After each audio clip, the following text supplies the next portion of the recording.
Today, you have the fantastic Ashley Mauriello, Zambia ambassador. She's also the Zambia Special Projects Manager.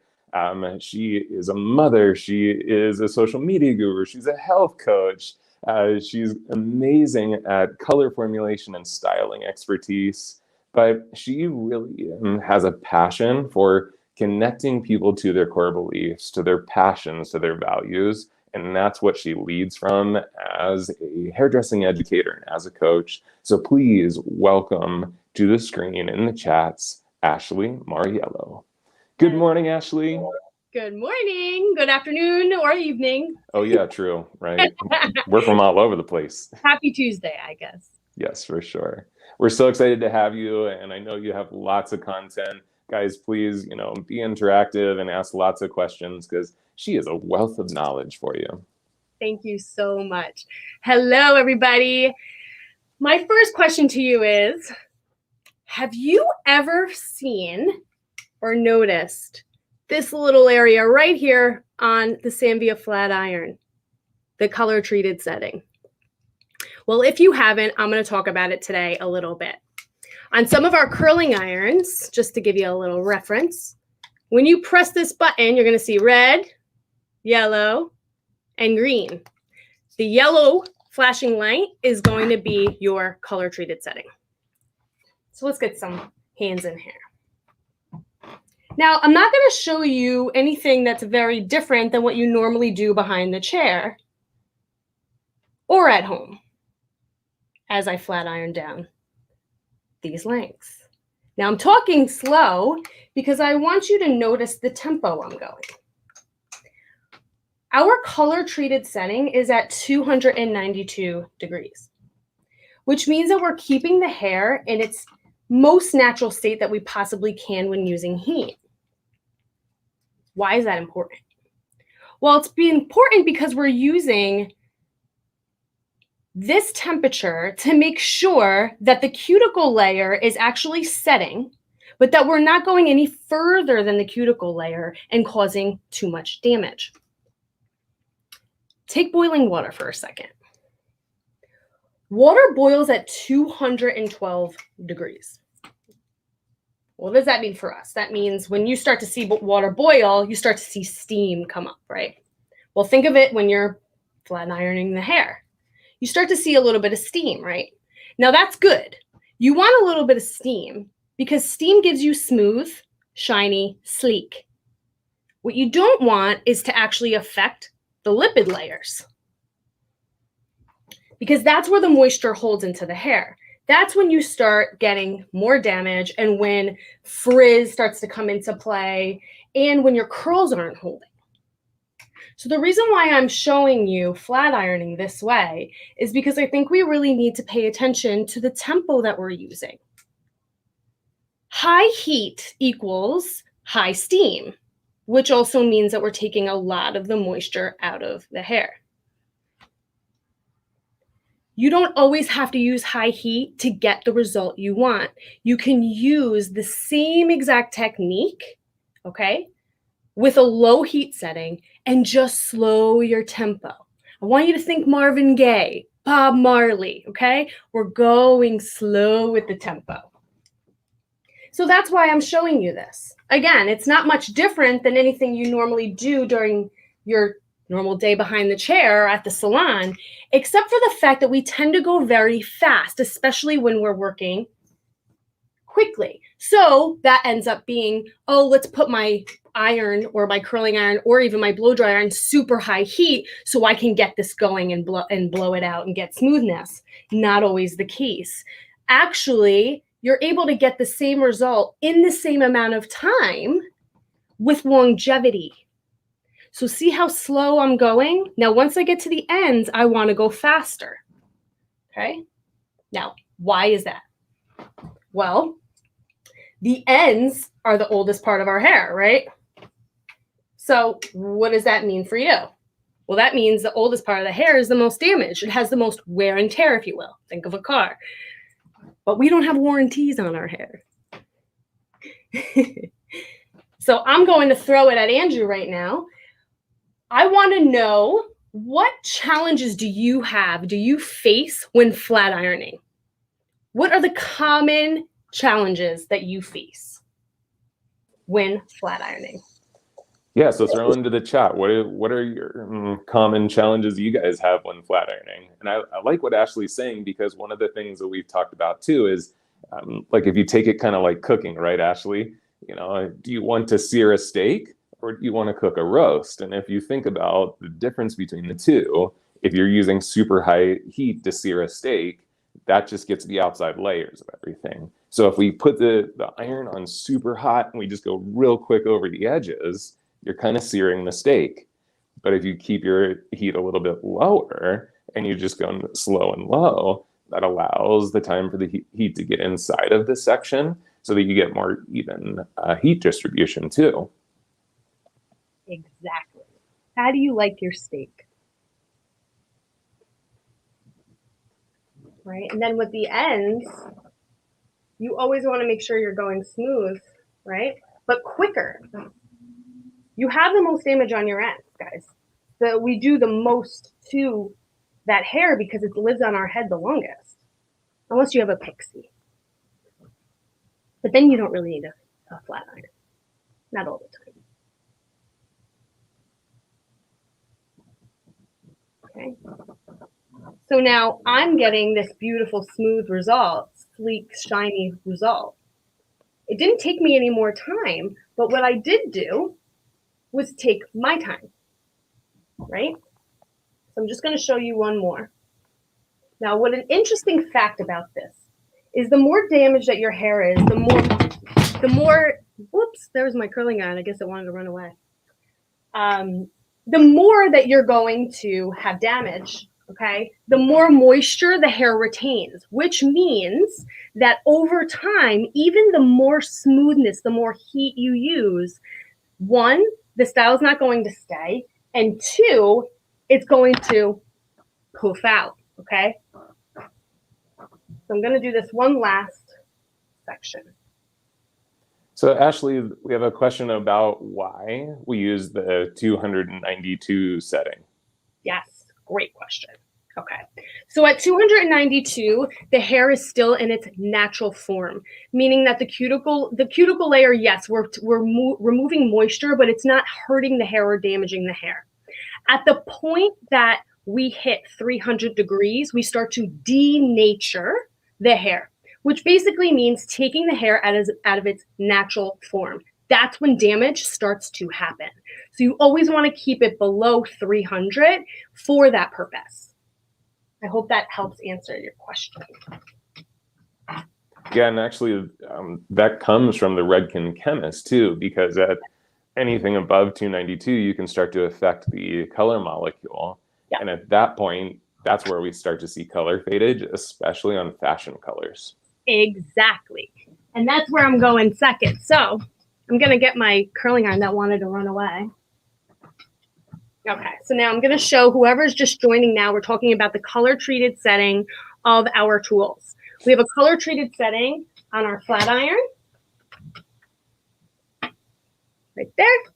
Or if you're using a curling iron, when you press this button, right, you want to get it to yellow.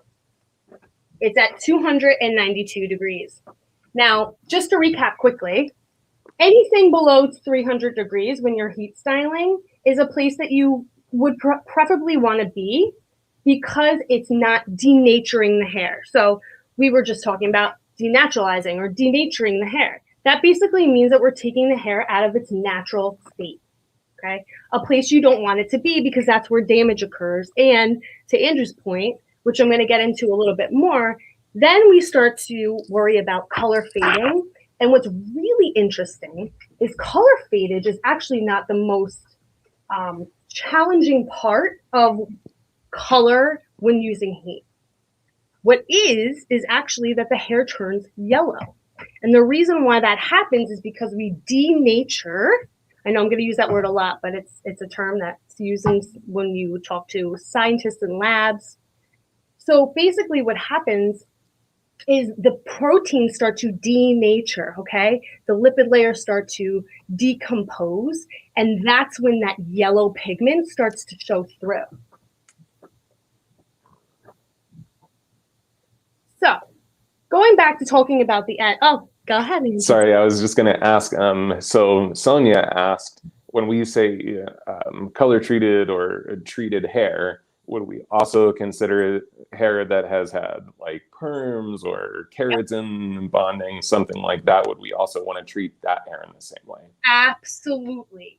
Anytime. So let's go back to hair science and to hair school for a second.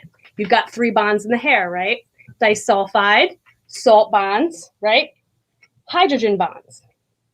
The salt and hydrogen bonds are the ones that are affected by water, by heat tools, right? Disulfide bonds are the ones that are affected by chemicals. So we're always affecting or challenging, if you will, the actual bonds in the hair regardless. So heat is always going to allow us to, I'll say allow us to be challenged with damaged hair. So yes, absolutely, it's always important. And even though this says color treated, you should always be using a special heat setting, anything below 300. So now what I'm going to come in, and we talked about the ends before, right? So I want to show you something real quick before I start this. If you notice, and I'm going to use my hair as an example, I've done a lot to my hair recently, okay? I had a baby, I've colored it, I've lightened it. My hair doesn't hold curl very well. I'm treating it and trying to do these things to help it. But what happens is I don't have much bounce, okay? And that's what happens to the ends when they're damaged. There's not much bounce. She's got a good amount of bounce. She's got better bounce than I do. So what the solution to talking about this is, when you do want to use heat tools, do them in the right way. 1, slow tempo, right? 2, color treated setting. 3, don't keep the heat on the ends for long or at all. So what I'm going to do is I'm going to come in here with my curling iron. Okay, and I'm going to do a half a turn. And then I'm going to go under and over. Okay, I'll do it again. Half a turn, under, over. Half a turn, under, over. Now I'm leaving the ends out. I'm going to turn my curling iron all the way up. Now what this is doing is it's trapping the heat in each twirl of the curl. Right? Then I'm going to just lift real quick and allow those ends to go in. And I'm going to drop it in my hand. Now, guys, I want to talk about the importance of allowing the hair to cool. What did I just say? The heat, right? Heat changes a bond, okay? Which means that temporarily the bond shifts, okay? And the shape will actually change as well. If you don't allow the hair to cool down, you're not going to get the exact result that you want. The curl is going to fall a lot easier and quicker.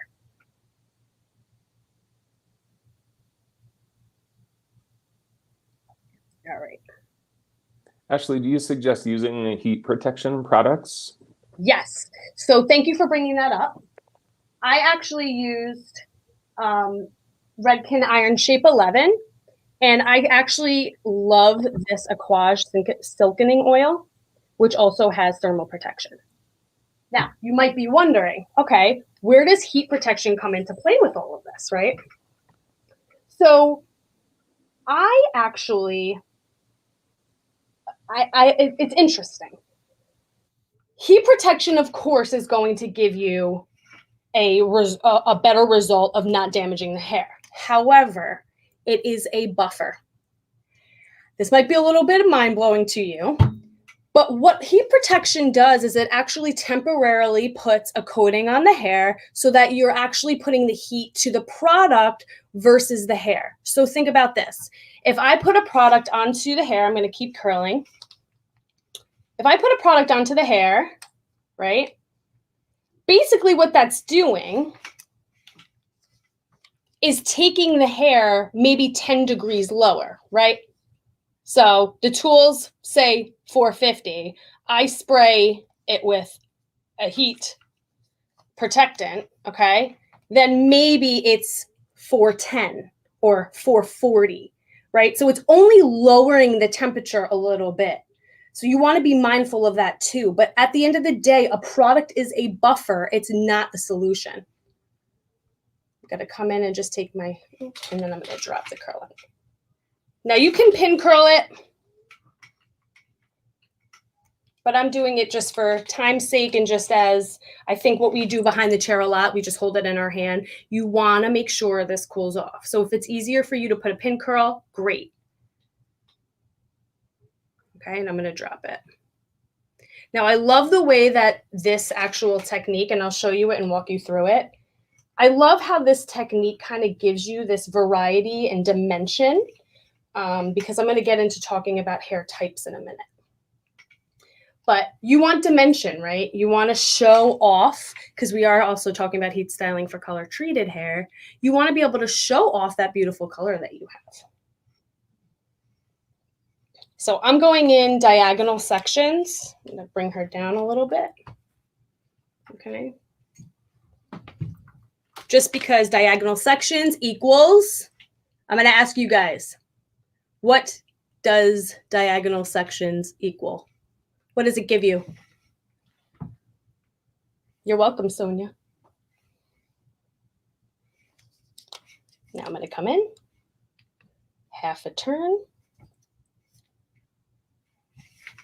under, over, half a turn, under, over, half a turn, keep the ends out. Now I'm going to wrap it up.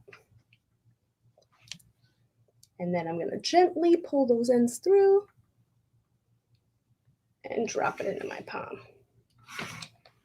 No bite? No bites on the diagonal section? Oh, okay, here we go. Uh-oh, you're muted. And I'm back. So we have OP Studio saying a more natural look. Shirley Nelson is saying movement. Yep. Shirley also said that was the clearest expectation or explanation of heat protection. So, wow, good job. You're absolutely right. Diagonal sections create movement. They create a natural effect, a natural result. Thank you, Andrew, my wonderful host. Okay, so now when I'm going to come to the top, I'm actually going to split this in two. Okay.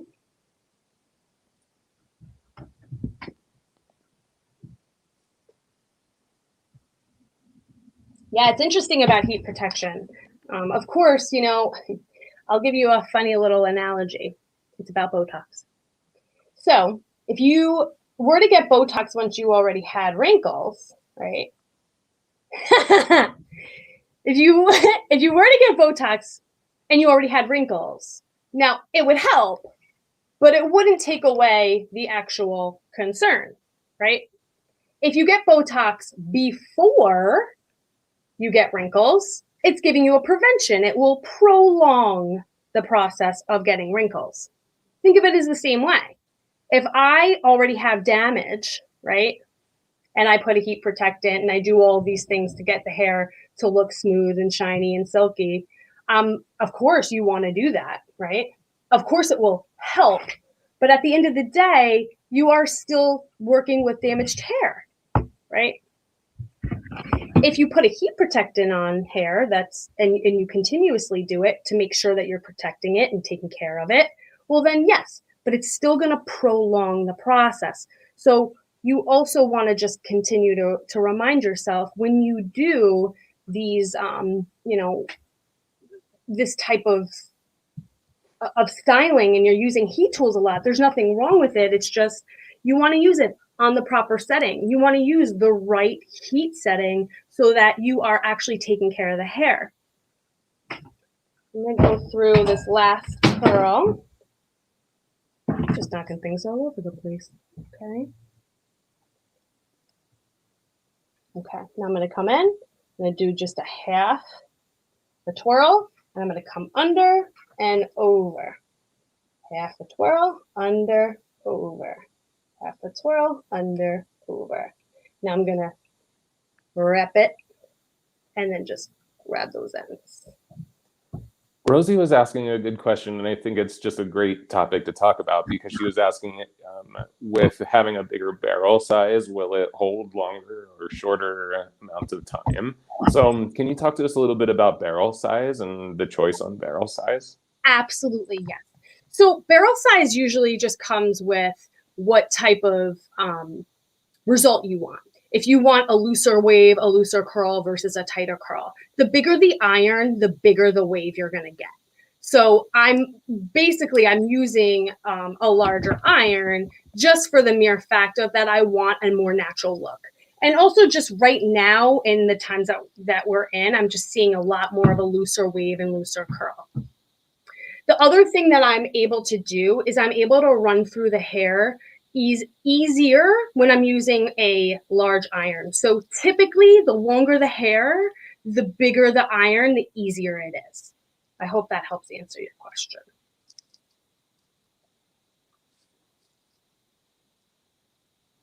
Okay. So what I am going to promise to do for you, I'm going to leave these the way they are for now. Okay. And I'm going to brush it out once it's done being set. So this is a great point, and this is something that I didn't know until Geneva Cowan told me, is how long it actually takes for hair to completely reform.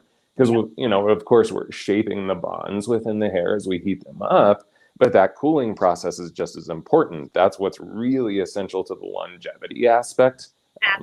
And I didn't know that. And it can take up to like a half hour for it to completely fully form. Yes. And the second that you run your fingers through it, and I think we tend to do this a lot, the second you start to run your fingers through it, the second that that's set and the form and the shape that you just created is gone. So just let's be patient. I know hairdressers, hands, just be patient. Now I'm going to stop for a second because I want to talk about hair type. Okay. Now I love to show analogies and give analogies. Hair type, not all hair is created equal, right?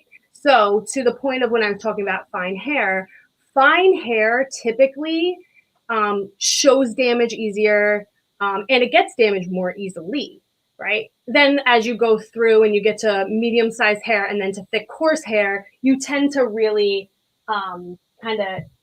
you can handle a little bit more, aka me.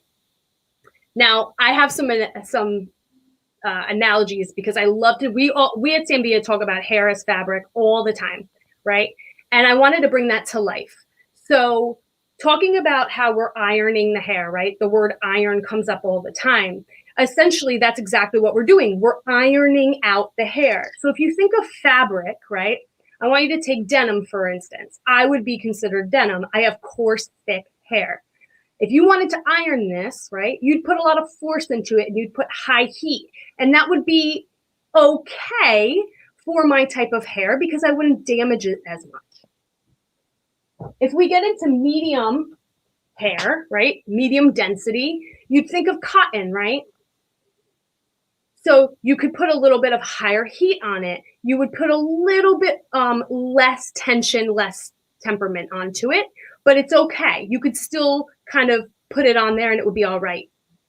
Then if you look into silk or cashmere, right? For one, you're going to wash and let it air dry, right? Whereas typically if you had denim or cotton, you would probably put it through a wash cycle, hot water, maybe a little warmer water. Here now you would go into washing it very delicately, letting it air dry, right? And then going into something more as, you know, very light ironing, a steamer, right? Because you want to take care of this gentle fabric, like a damaged hair or fine hair. So just wanted to take a minute to talk about hair types. And I'm going to throw it out to you. What would you, what challenges do you face when you have a client in front of you and the hair type is fine and it's damaged? What type of challenges do you face when that happens? I think a lot of times what people face is not being able to get stuff to hold. I know with my own clientele, that was always a huge challenge for my fine-haired girls. Is well, it was kind of both directions, right? Because coarse-haired clientele can also have a challenge with getting curl and wave and things like that to hold. But I noticed that my fine-haired clientele, they really had a hard time with getting things to hold. And I do want to ask this question because I think this is fantastic, a great question. Nebo Allen said, what about blasting the hair with cold air and a diffuser? Because they're always in a rush. And that's so true, right? Like in the salon, we're in this big hurry. So can we cool things faster and still get the same effect? Fantastic question. Absolutely, you can hit the hair with a cold shot. It will definitely help. It's there for that reason. And it's a diffuser. A diffuser is there for the specific purpose of, one, when you have curly hair, it's based, if you think about it, when you first got a diffuser, the idea, I wish I had one on me, but I can make a quick little video. The idea is that you're taking the hair and almost compacting it as it's drying, which is actually the perfect segue into what I'm going to show next, which is 2 quick sets to make sure that the hair is set before you go in and curl it, because you want to build a foundation. So I'm going to do one quick curl because I saw someone ask to do it. I'm going to just do a half a turn, under, over, half a turn, under, over, okay? Under, over.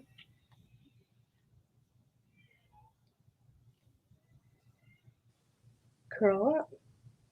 And Haley has a good point too with finer haired clients where the ends, they can look really dry, almost like that straw, especially if you touch them with heat, they get that kind of straw look. So definitely a concern too. Absolutely. And going slow. So if you notice when I was doing the flat iron, for those of you that just tuned in, what you can do is go really slow throughout the whole head and then really gently just kind of go quick on the ends. The slower you go, the more flared it is. And remember earlier, I was saying the moisture releases the higher the heat. So the more the moisture releases, the more brittle those ends look. So keep that in mind.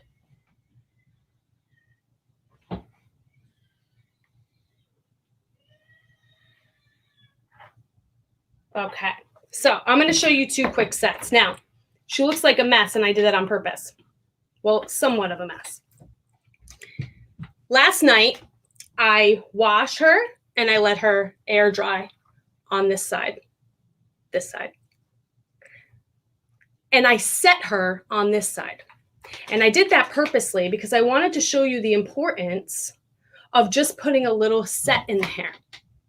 Now, the more damaged the hair is, the longer that it sits out, the more poofy it gets and frizzy it gets.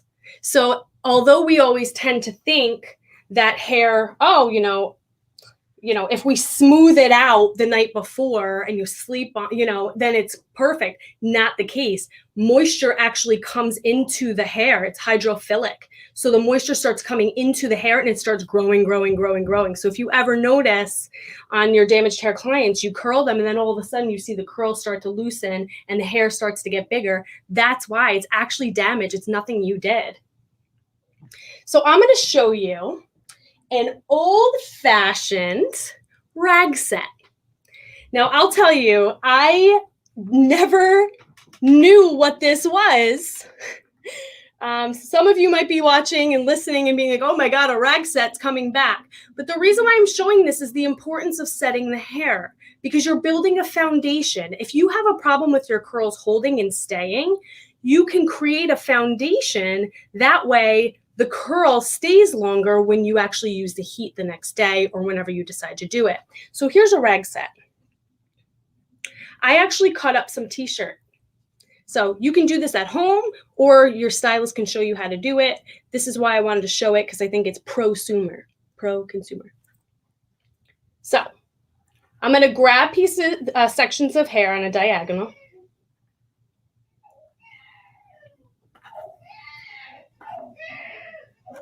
Oops, sorry. Okay, create a pin curl. Okay. Now, I'm going to have you take the t-shirt and you're going to put it through the hole. And then just like a shoelace, tie it. Now, you can do this on damp or dry hair. Okay, either way. I want to hear from you guys. Is this bringing you back or is this entirely new? Have you ever heard of a rag set? Shirley Nelson, she just said rag set. Oh wow, flashback. And Alyssa said, I'm sorry if it's Elisa or Alyssa, but she said that her mom taught her that when she was a kid, and that they use socks. Use socks. Listen, you could use whatever you want. I had a t-shirt and I cut it up and I was like, you know what? I'm showing a rag set because, you know, everything always comes back, right? And you can leave the ends out too. So for like a more modern approach, come in and leave the ends out. But this is going to give you a foundation. So if you notice, I'm just grabbing hair on diagonals, and I'm also going in different directions. So this time I'll put my fingers in front of the section, wrap it, put it against the head, grab a piece of fabric, put it through the hole, and just like a shoelace, tie it. Then you can sleep with this. So again, either wash and go and do this, sleep with it at night if the hair is wet, or you can do it on dry hair, either or. I'm going to show you, I'm going to pull this out before we go so that you can see what it looks like just in 5 minutes time or less. So just think about what it would do once you actually sleep with it.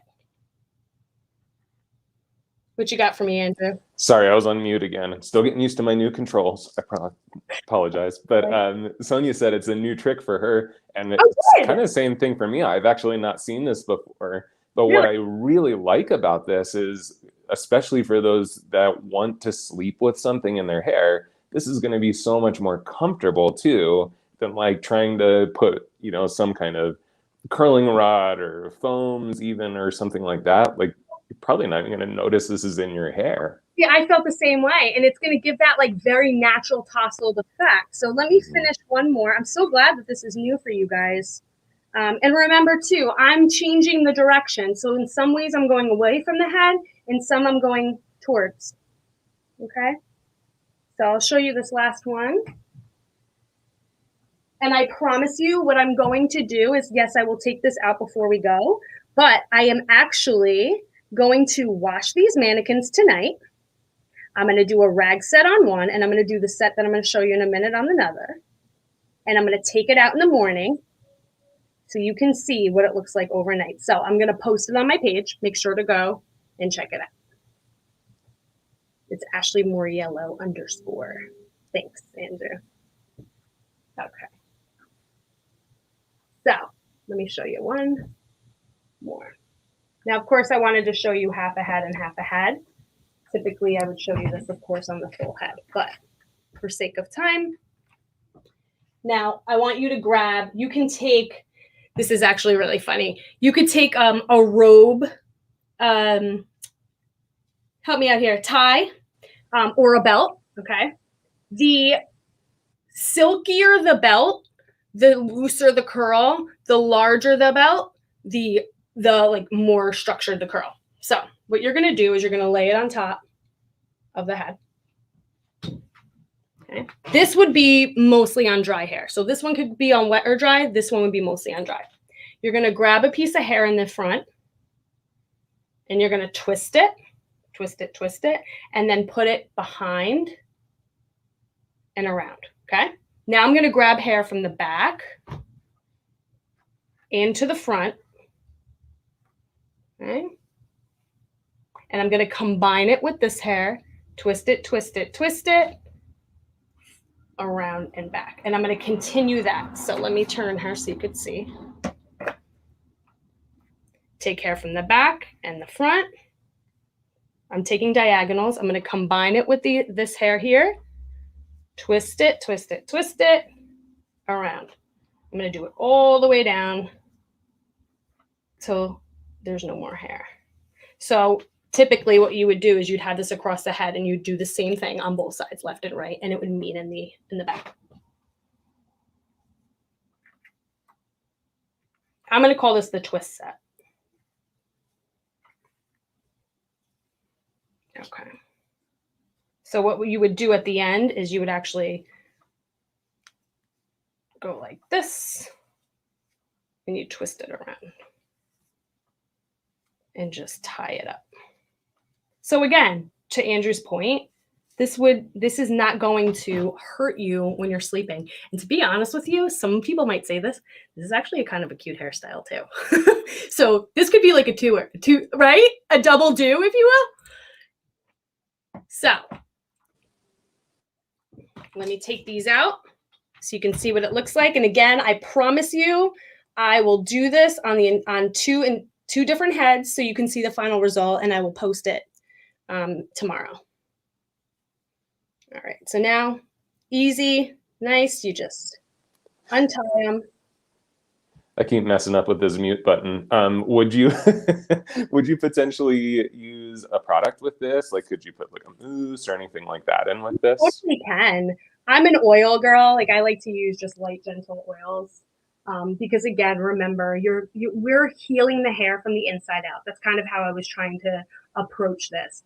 So what you would want to do is just use something that's really, gentle on the hair. Because again, allowing it to kind of air dry is allowing the hair to really just kind of heal a little bit. But you absolutely can. And I'm just going to untie them. Super easy to untie too. Now, mind you, this is only what? A minute and a half that I let these sit.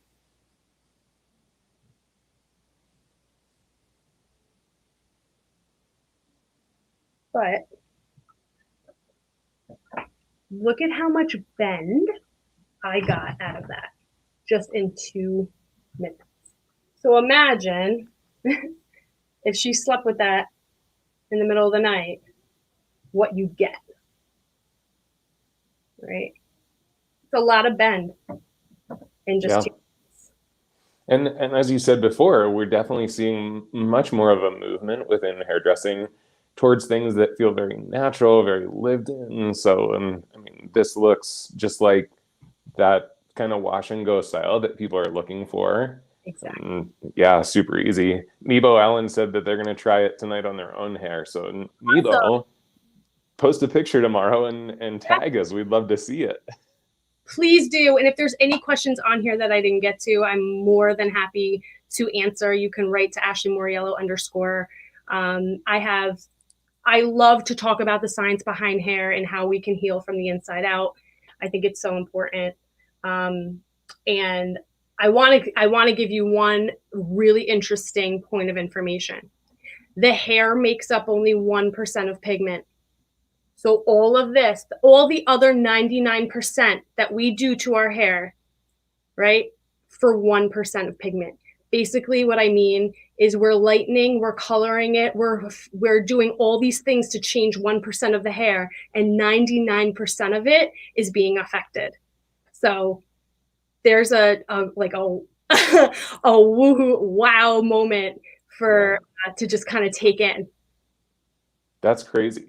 I actually didn't even know that, but that's huge. And man, that kind of changes the way you look at hair color a little bit, right? Like, we're affecting the overall structure of the hair, but it's to affect such a small piece of the hair. That's really cool. Exactly. So I wanted to leave you with that point of information. And I just want to thank you so much for having me. I hope that you could take this stuff behind the chair and you can just continue to keep the hair healthy as best as you can. Absolutely. Yeah, let's show Ashley some love, because this was great. And, as you set up, Ashley, like, this was kind of simple processes, but here's what's so brilliant about it is this is the stuff we do. Like, this is the stuff that actually matters most to our clientele. Sometimes it's like, oh, the fancy tricks and tips and all that stuff, but this is the stuff that really matters every single day at the chair. So this was incredibly valuable. very usable, and it's directly going to benefit our clientele. So just huge. Thank you so much. Thank you so much.